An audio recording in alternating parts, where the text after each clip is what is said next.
Hey, and welcome to my channel. In today's video, I'm going to teach you how to turn literally any song in existence into your own solo guitar arrangement that you can play with just two hands and a guitar. My name is Oryam, and I've been learning and writing fingerstyle guitar covers of popular songs for about the past decade. Even when I lose, I'm winning. Since this is a beginner's guide, I know that a lot of you are probably wondering exactly what you need to know prior to tackling your first arrangement. So based on my experience, here are the three core prerequisites. Number one, learn a lot of arrangements that other people wrote first. And this not only is important for just developing the necessary skills and understanding of music to actually write an arrangement with a certain level of depth and complexity in the first place, but it also gives you a basic understanding for how arrangements work themselves, which is just going to make this process so much easier. Now, personally, I really like channels such as Gareth Evans and Let's Play Guitar for learning these arrangements. The second core prerequisite is being able to pick out individual notes as well as entire chords from a song or a mix. And so ear training of this sort is something that really just takes time to develop, right? It's something that you develop naturally as you're around the guitar and around music, but you can speed up the process. And one of my favorite ways of doing this is with this website called tonedear.com. And the last and final thing that you need to know is how to find any note and or chord in multiple locations up and down the fretboard. And this is just going to give you a lot more creative freedom when you're arranging, and sometimes it'll mean the difference between being able to create an arrangement of a song and not being able to, because you're limited to, just this G chord, for example, instead of being able to play it up the neck. So if you want to learn this skill, you can look down in the YouTube description below this video, and I'll link my free masterclass titled The Secrets of the Fretboard.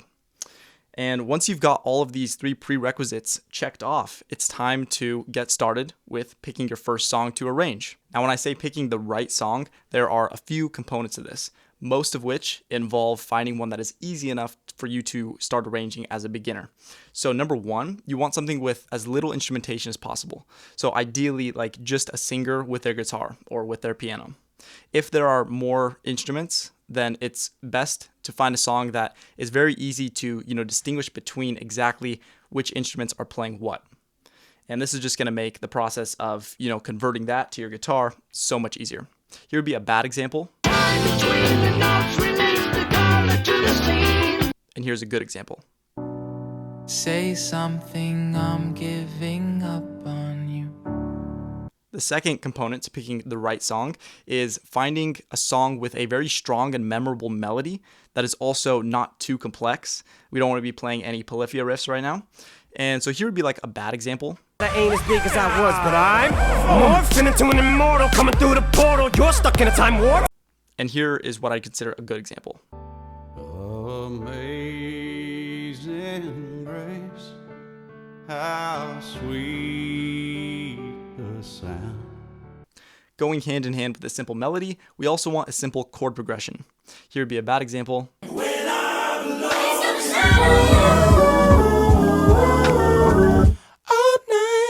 And here would be a good example.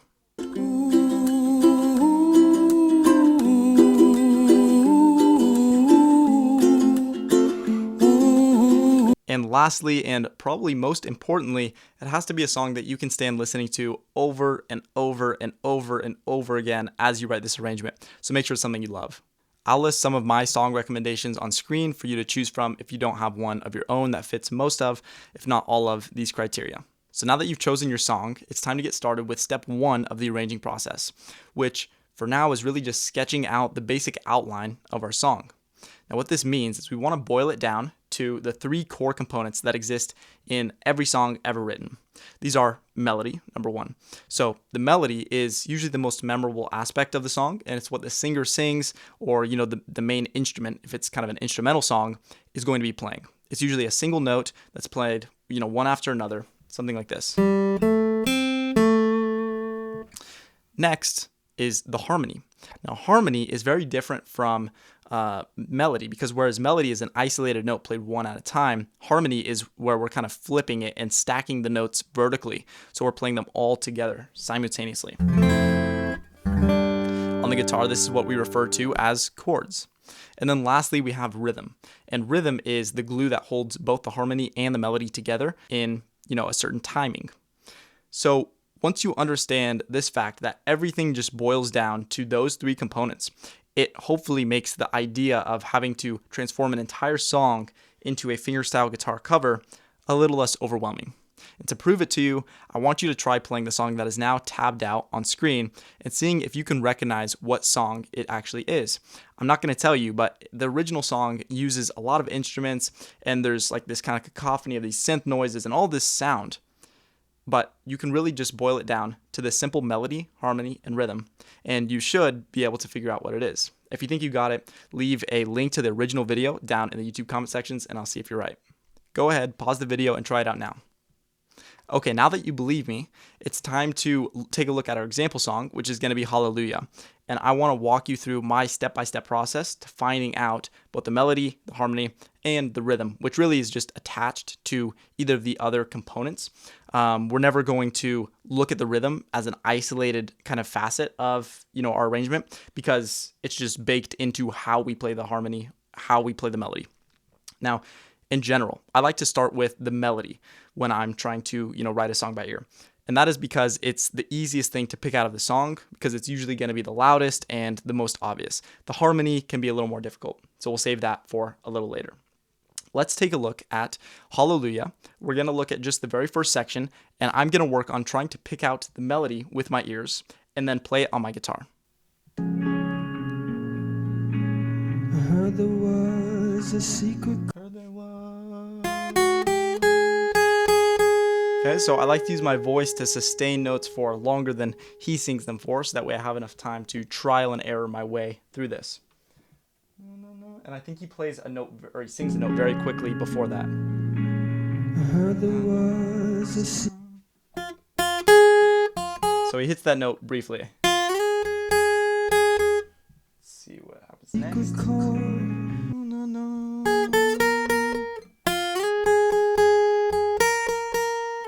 And it really is this process of, trying a note that I think is what he's singing. And then if it sounds like, he's singing something higher in pitch than what I'm playing, I move up a fret and I try again and iterate. And sometimes you're going to have to listen to that same section of the song over and over and over, 10, 20, 30 times in order to finally find that right note. Because arranging, just like any other skill, is something that you have to practice and get better at. So now we found kind of the melody for the first part of this section for Hallelujah. The next step is going to be to find the harmony, or the chords that are played behind this.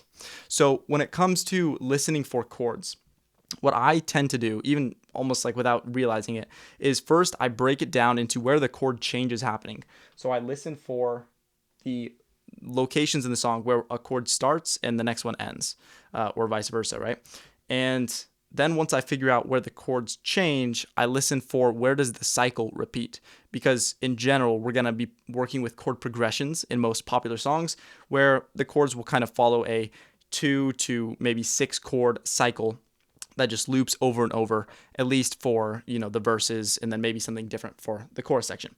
But once I can kind of categorize the chord progression in my head like this, then it makes actually figuring out what the chords are themselves a much less daunting process. So let's try to see if we can listen for the chord changes and the chord progression of this song. I heard there was a secret chord. Chord change. Chord Pleased change. the Lord. So this one is kind of easy because the song actually starts off with these alternating chords, and you hear it just goes down and back up and down and back up. And what you're hearing there, the down and back up, that's happening in the root notes of our chords. So every chord has a root note and it has a quality to it. The root note is like the single note equivalent of a full chord, right? Like for a G chord, this G note is like the single note equivalent of that harmony. Now, the type of harmony that is built off of this root note, that is the quality, which is the second component to any chord. So this would be a G major chord because the type of harmony is what we call major. It's happy and bright. We can also have a G minor chord though. Still rooted on the G note, but now it's minor because the quality is sadder, darker. We can have all these different types of qualities based on the harmony that's built off of the root note. But once we understand this, we can kind of to cycle this back to making an arrangement. Okay, I like to listen for what's happening in the bass or with the root notes, generally speaking. And so for this song, I hear it's alternating, right? It's like, so there it was oscillating between like a G and an E. That might not necessarily be what key it's in for this specific recording, but now that I know that, it makes the process a lot easier. So I'm just gonna look for the root notes through trial and error, like before. I heard there was a secret chord that David played and it pleased the Lord, but you don't really. Okay, and that's where it'll change to a different chord progression. But what we have are these two root notes. So it's like a D flat and then B flat. And now once I have the root notes, it's just a matter of figuring out what quality each of those individual chords are. Okay, so now I'm going to listen to major or minor. I heard there was a secret chord that David played and it pleased. Great, so it sounds to me like this D flat is major and the B flat is minor.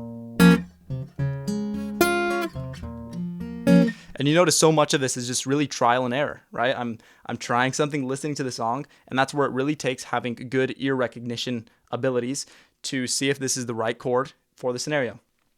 Now that I've figured out both the melody and the chords for this first section of the song, it's time to combine the two. So for now, we want to really just keep it as simple as possible. And so for that reason, I'm only going to play the chords on the chord changes where they enter the song. It'll sound something like this.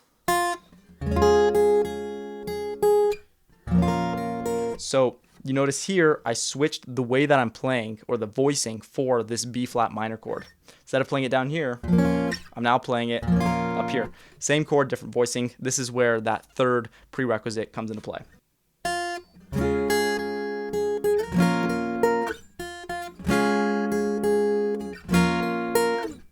If I wanted to, I could even remove all of the other chord tones except for the root notes, and our ear kind of implies the rest. Something like this.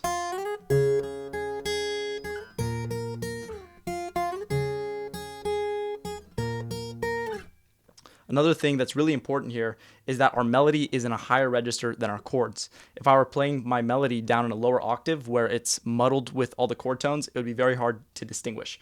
So make sure it's in a higher register.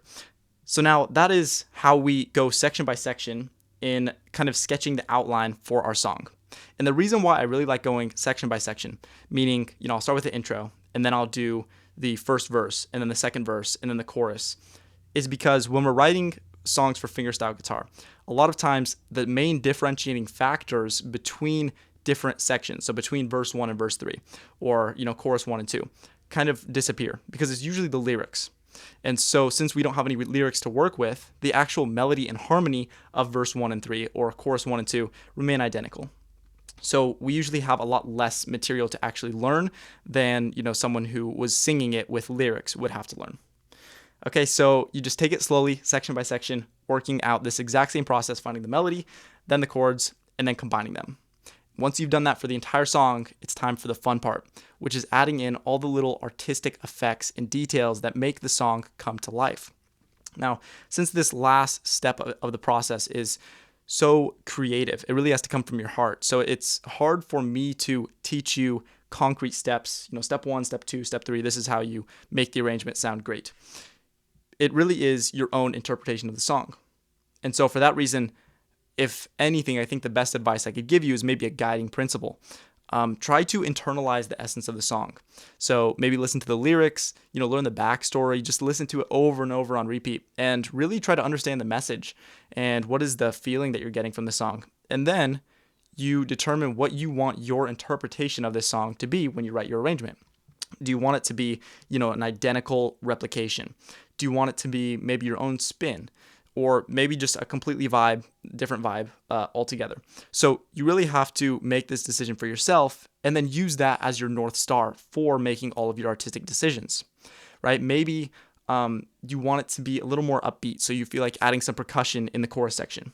Or maybe it's a very slow and sad song and you want it to remain that way and you don't want any percussion, but rather you want to add some harmonics, right? So that's where all of these artistic effects should be made with intention. And that's not to say that you can't just experiment and try things that just pop into your head, right? Maybe I want to change the rhythm for this section just because and see what happens. That's a part of the process as well. But at the end of the day, use kind of this idea as your North Star to really shape your arrangement into something that you can be proud of as your interpretation, your message that you're telling to the world, okay? So I've written a short version of Hallelujah that kind of utilizes a lot of the different ideas that go through my head when I'm trying to think about what to add or what to remove from a song in order to, turn it into my own interpretation. So hopefully this can give you some cool ideas. Enjoy.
I know this is a lot to remember, so to help you out, I've written a full guide that covers every step we looked at today that you can get completely for free using the link down in the description.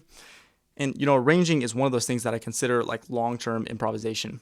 It's not the type of improv that, you just get up on stage live and play something on the fly, but it is still creating music from your head, especially this last part where you're adding all the artistic details and, coloring in the lines with depth and texture.